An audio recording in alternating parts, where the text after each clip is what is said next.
Hello and welcome to Philosophy Roulette number 89 apparently.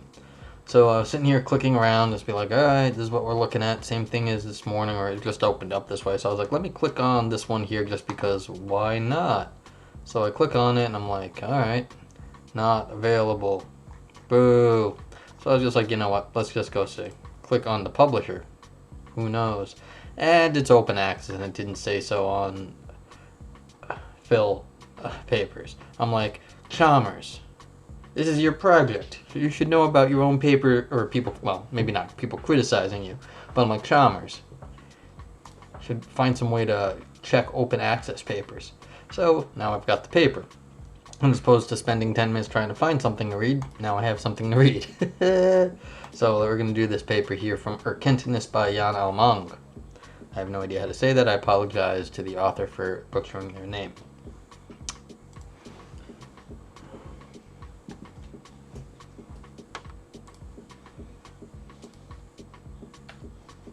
So this will be the shortest start to a, yeah, well, this might be shortest. I think what's it called? There was one when someone sent in a paper to read, then that was also short.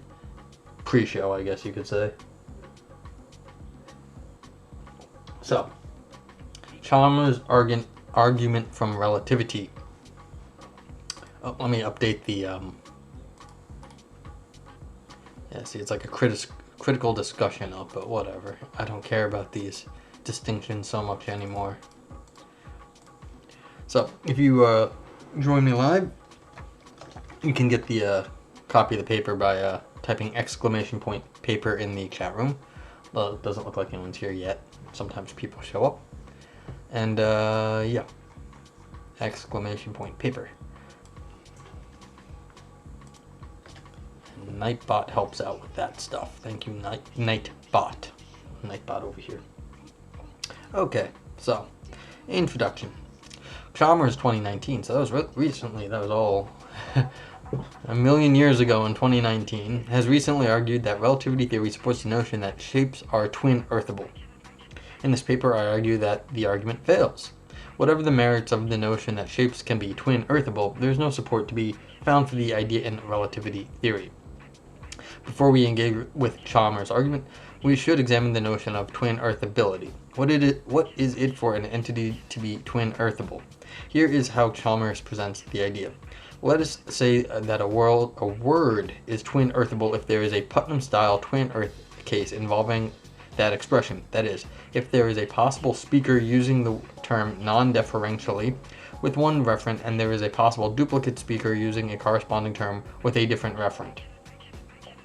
Okay, so we've got two Earths, or a twin, and there's a possible speaking using the term with one referent, and then there's someone else in the twin Earth, a twin person, using the corresponding term, but it's talking to a correspondingly different object, a different referent. So it's not the same object of some sort. Okay.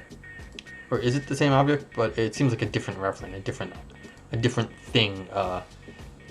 So it's like, I say cat here, someone else says cat in twin Earth, and what I mean by cat, we all mean by cat, but what the other person means by cat, that's what they mean by dog. We mean by dog, I guess. It is important to note that on Chalmers' account, semantic twin-earthability for shapes is closely connected to perceptual twin-earthability for shapes.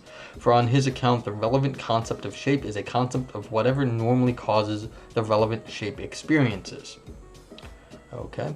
By implication, words cannot be twin-earthable unless experiences are twin-earthable. Semantic twin-earthability is, as it were, dependent on perceptual twin-earthability. In order for shapes to be twin-earthable, it must consequently be possible for shape experiences to be normally caused by different shapes in different scenarios. Or, as I will put it, shape experiences must be able to reliably track different shapes in different scenarios in order for shapes to be twin-earthable. In section 2 of the argument, I reconstruct Chalmers' argument in 5 steps. In section 3, I criticize the argument. I suggest that the 4th step affords 2 different interpretations. On the first interpretation, the conclusion does not follow. On the second interpretation, the conclusion does indeed follow, but the step contradicts a previous step in the argument. The paper is concluded in the 4th section. Okay. The argument. In order to present his argument, Chalmers introduces us to a planet called Lorentz Earth. Lorentz Earth is a physical duplicate of Earth and is consequently populated by our twins. Lorentz Earth, however, travels at 0.87 times the speed of light relative to us. That's really, really, really fast.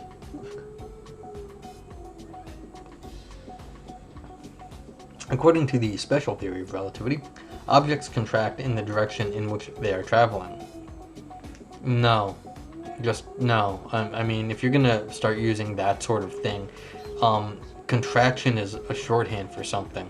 I'm not exactly sure you want to be saying contract. If anything, they sort of almost appear to twist. But I mean, I haven't heard this discussion in a while. But contraction is, it's like saying space-time bends. It's really a I'm probably making a mountain out of a molehill at the moment, but this really worries me because contraction isn't exactly a precise word when we're actually talking about something in physics. But okay, one sec. Let me back up a sec. Okay, stop being curmudgeon. Just read what the author has to say. Maybe they know these things. They probably do. When traveling at 0.87 times the speed of light, an object contracts with 50% in the direction it travels. So the shape of an object that is traveling at the speed of light, at that speed, is changed. From what perspective is it changed? Relative to us, it appears changed, but not to the people on Twin Earth. An object that is square when it is at rest will have some other shape if it is traveling at 0.87 times the speed of light. Okay, hopefully they'll get somewhere with this, because I'm a little worried about the concept of relativity here. According to relativity theory, there is no privileged frame of reference for speed. While Earth is at rest in one inertial frame, Lorentz Earth is at rest in a different inertial frame. Yes, relative to the inertial frame in which Earth is at rest, in Lorentz Earth is traveling at 0.87 times the speed of light. Relative to the inertial frame in which Lorentz Earth is at rest, however, it is Earth which is traveling at 0.87 times the speed of light. In the inertial frame in which Earth is at rest, it is the objects on Lorentz Earth which contracts, but relative to the inertial frame in which Lorentz Earth is at rest, it is the objects on Earth which contracts. See, this is the problem. When you're talking at this size, I'm not exactly sure what contracts means from our perspective here, and from what their perspective, our perspective, because normally contracts is not relativized like this. So this is already sort of a little iffy on how we're using the metaphor of contracting. The first step of the argument is thus the proposition expressed by 1. Shapes depend upon the inertial frames and are extrinsic properties of objects. I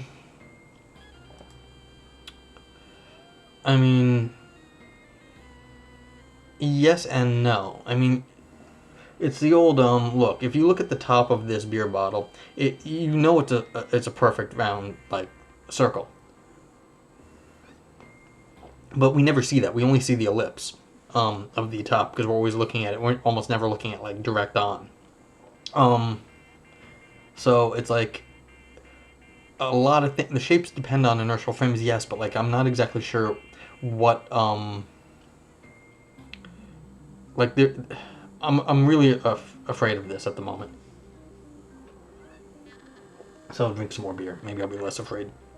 The proposition expressed by 1 means that the shape of an object depends on inertial frames and that the object can have different shapes in different inertial frames.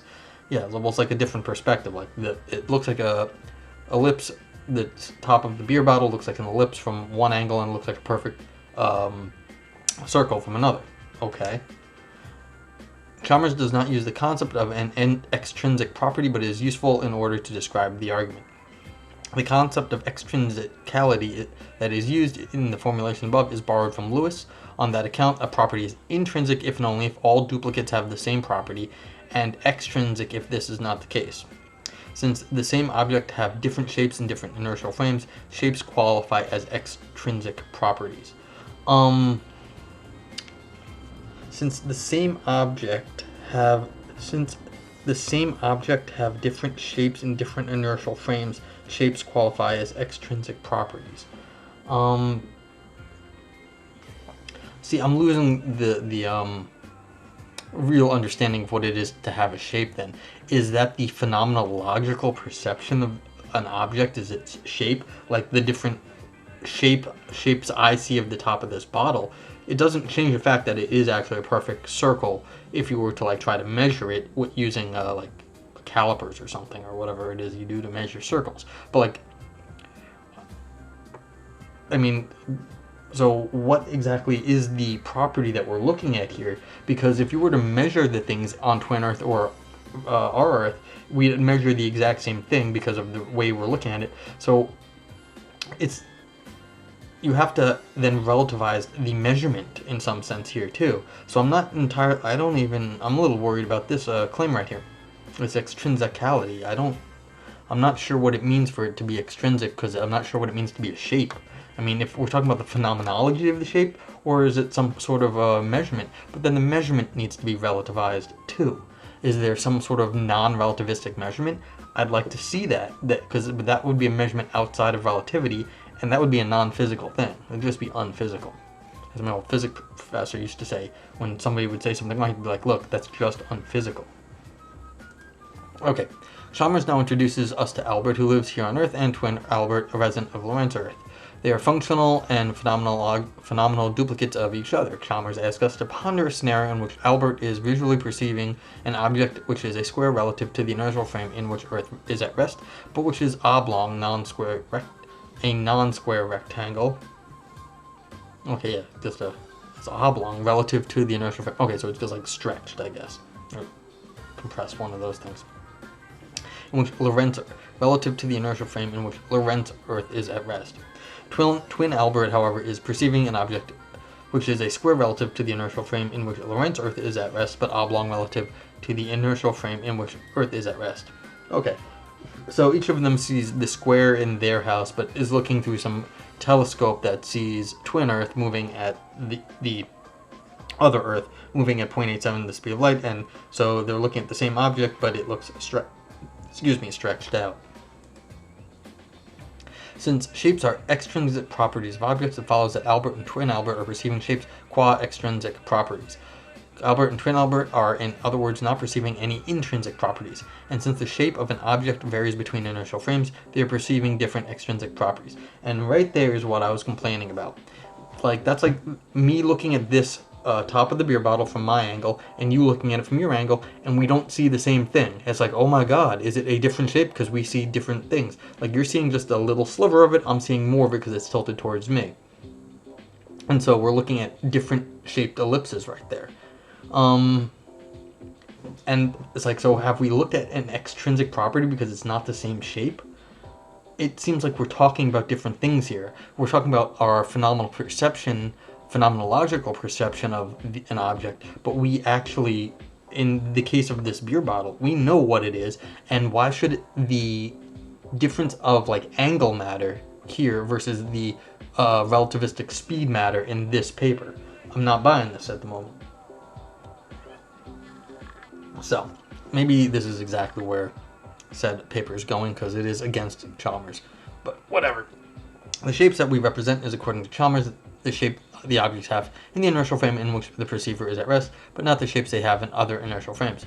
Chalmers contemplates the possibility of there being an absolute reference frame, which is ontologically privileged with respect to other frames, but claims that even if this was the case, we would still represent squareness relative to our inertial frame, and not to the supposedly absolute frame. This is the second step of the argument. Shapes experiences represent the shape objects have in the inertial frame in which the perceiver is at rest. Okay. As far as I understand Chalmers' argument, shape experiences do not represent more than one extrinsic property. So we perceive the shaped objects have in the inertial frame in which we as perceivers are at rest, but not the shapes they have in other inertial frames. Okay, because we see things the way we see them. So yeah, I prioritize the way things are according to how I see it. That's fine. I guess that's fine. We'll have to see what sort of hay they're trying to make out of it. There are, in any case, good reasons for Chalmers for holding that shape experiences cannot represent more than one type of shape. If shape experiences are representing all shapes that the object of perception exemplifies, Albert and twin Albert would have the same representational contents, for the object Albert is seeing exemplifies the same shape property that object twin Albert is seeing, albeit in different inertial frames. A rejection of 2 would consequently entail that relativity theory does not offer an argument to the effect that shapes are twin earthable. It is important to bear in mind that in the case at hand, this means that neither Albert nor twin Albert has an illusion. That's kind of where I was going. So even though Albert and twin Albert are at rest in different inertial frames, they will nevertheless both have veridical experiences. But I'm not going with like the top of this bottle being illusion. That's just how looking at things from different angles is. It's not illusionary to see an ellipse, different ellipses when we're looking at the same thing from different angles. It's that's the most normal thing ever. All right, whatever. Keep going. Let's see, because so far I'm real ticked about this. Let's go with this one, extrinsic. And I'm not sure about the shapes dependent on inertial frames. Something depends on it, but it's more like how our perception of it depends on the inertial frame. And shape experience represent the shapes. Alright, so if once you're in the inertial frame, then the experiences represent the objects in that frame. But that's fine. But I mean, that's already sort of, you have to already take on the part from above to really understand this. Alright, so where are we going? Chalmers' third contention is that shape experiences represent the shapes that are normally causing them. All this tends to support shape functionalism. Shapes such as squareness are picked out in virtue of their role in causing our experience of shape. Okay. I didn't know there was a shape as squareness. I know there's a shape like a square, but whatever. Shape experiences represent the properties that they reliably track. That's fair enough. It's not going to be at issue here. Squarish experiences consequently represent squares because squarish experiences reliably track squares. Let's just assume that because I'm not arguing about the existence of squares at the moment. I basically agree with 1 to 3. I mean, no. Author agrees with 1 to 3. Chalmers argues that these provide strong support for the notion that shapes are twin earthable. Here is Chalmers. This is already enough to suggest that square is twin earthable. Albert uses square to pick out what we call squares. Twin Albert uses square to pick out what we call 2-to-1 rectangles. The rectangle that twin Albert is seeing in the extension of his word square, but is not in the extension of Albert's word square. It is to be noted that Chalmers is here discussing semantic twin earthability, but as we have seen, semantic twin earthability presupposes perceptual twin earthability. The fourth step is thus: Albert and twin Albert have the same experiences, but Albert represent squares. While twin Albert represent 2-to-1 rectangle. All right. I understand what that means. I don't think that's a little confusing wording though. It might seem that 4 offers us a description of a twin or its narrow, and judging by the quote above, Chalmers does indeed seem to be of that opinion. So the last step of the argument seems to be that 4 entails 5. Shapes are twin earthable. It might seem that 5 follows quite readily from 4, but there is unfortunately a problem. As I will argue in the next section, 4 admits of 2 quite different interpretations. On the first interpretation, 5 is not entailed by 4. On the second interpretation, however, 4 contradicts 2 and is false. Okay. I see 2 plausible interpretations of step 4 in Chalmers' argument. None of them establishes the shapes are twin earthable. On the first reading, Chalmers is claiming that the object that twin Albert is seeing is not a square in the inertial frame in which Albert is at rest. So Albert and twin Albert have identical experiences, but twin Albert is unlike Albert, not representing an object that is a square in the inertial frame in which Albert is at rest. Albert's experience represents an object that is a square in the inertial frame in which Albert is at rest, whereas twin Albert's experiences represent an object that is oblong in the same inertial frame. I think that this is the intended reading for, as Chalmers is emphasizing that twin Albert is representing an object that is square in Albert's inertial frame. Yeah. I think that's a reasonable summary. It's because the object is looking different to Albert compared to the one that is next to Albert versus the one that's next to twin Albert. If this is the intended reading of the argument, however, 4 does not entail 5. For in order for shapes to be twin earthable, squarish experiences must represent the property of being square, not the object that exemplifies the property. Oh, okay, going this way with it. We must, in other words, distinguish between the shape property that is represented on the one hand and the object that exemplifies the property on the other hand. Shape experiences will only represent the shape property and not the object exemplifying the property. The latter is presumably represented by other vehicles of representation than the vehicle for representing shapes. It is true that twin Albert is unlike Albert, representing an object that is oblong in the inertial frame in which Albert is at rest, but his shape experience is not representing that the object instantiates the property of being oblong. Twin Albert's shape experience is not at all representing the shape of the object in the inertial frame in which Albert is at rest. Okay, so it's the property of instantiating square likeness, and so the object itself is not tracking the same object. Okay, that's interesting way to go with this. I just want to point out also that if we try to match up Albert and twin Albert is just as stretched as the box. So Albert and twin Albert look nothing alike in this. So how does Albert even know who twin Albert is? Because twin Albert is going to be just as oblong as the square. And so how are we actually matching up Albert and twin Albert to even get these experiences that represent the you have to have identical experiences for this whole setup.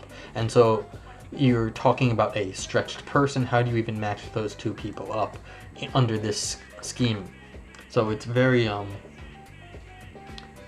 find this the measurement here is not well integrated into the story here, because the measurement device, the people, how things look to them is different, and the people are different because they're going to be stretched, and so it's like, this is very yeah, curmudgeonly again, like no.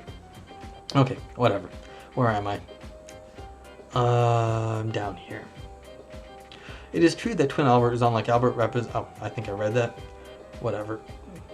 I'm going to read it again. It is true that twin Albert is unlike Albert, representing an object that is oblong in the inertial frame in which Albert is at rest. But his shape experience is not representing that the object instantiates the property of being oblong. Twin Albert's shape experience is not at all representing the shape of the object in the inertial frame in which Albert is at rest. Yeah, you don't have the experience of someone else's relative, someone's position. So when you see the top of the bottle, you see it from a very different angle than I see it, and therefore, yeah, so now you can barely see it and I can see it very well. And so if we were to describe the same object, it wouldn't look the same, but that's fine, we don't do that. Alright. Twin Albert's shape experience is according to 2, representing the extrinsic property of being a square in the inertial frame in which the perceiver, in this case twin Albert, is at rest. But that is precisely what Albert's experience is also representing. While Albert and twin Albert are representing properties in different inertial frames, the properties they represent are the same. They both represent the shape the objects have in the inertial frame in which they are at rest, namely the property of being square. So on the first reading, Chalmers does not establish that Albert and twin Albert perceive different properties. A fortiori, 4 does not entail 5. There is a second possible reading of the argument. Perhaps Chalmers is suggesting that twin Albert is perceiving the extrinsic property of being oblong in the inertial frame in which Albert is at rest. But if this is the argument violates 2. For twin Albert is per 2, representing the inertial frame that he is in himself. But the object is clearly not oblong in his inertial frame. See, this is this clearly here. Why is it clearly not? Because it depends on which inertial frame you're in. It's to twin Albert it is not. But the object clearly is in his inertial frame. To him in his inertial frame. It is a square in his inertial frame. So on such an intended reading, the 5th step is not entailed by the 4th step. I conclude that on no plausible interpretation does Chalmers' argument from relativity theory support the notion that shapes are twin earthable. I have suggested Pache Chalmers that relativity theory does not support the notion that shapes are twin earthable. There are of course other ways to argue to the effect that shapes are twin earthable, and Chalmers has indeed in other contexts suggested other arguments to that effect. While I believe that those arguments are indeed no more successful than the argument from relativity, they fall outside the scope of the argument in this paper. Okay. This is a nice little argument. Puts it together just let's see, reading this footnote here.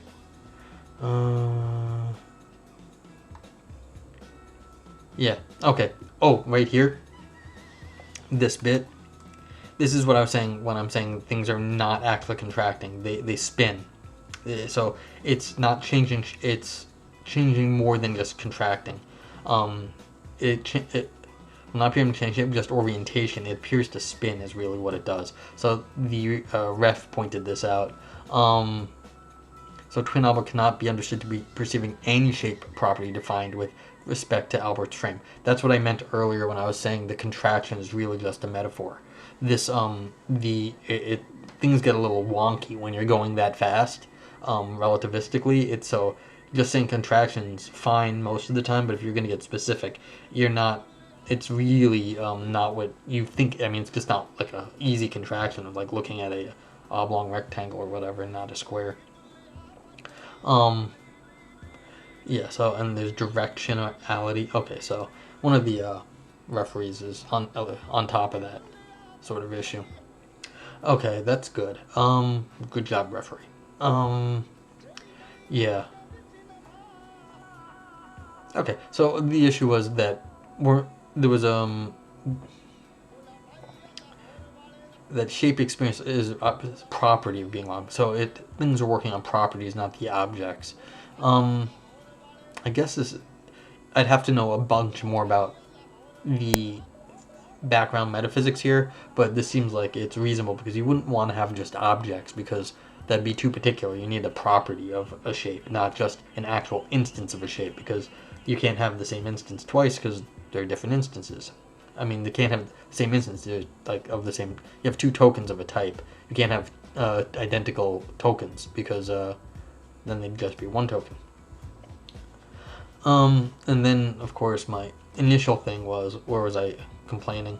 Yeah, well, this is my initial complaint about contraction, and then this extrinsic stuff is I think this is a secondary problem that relates to what the author said too. But I'm really not too sure about this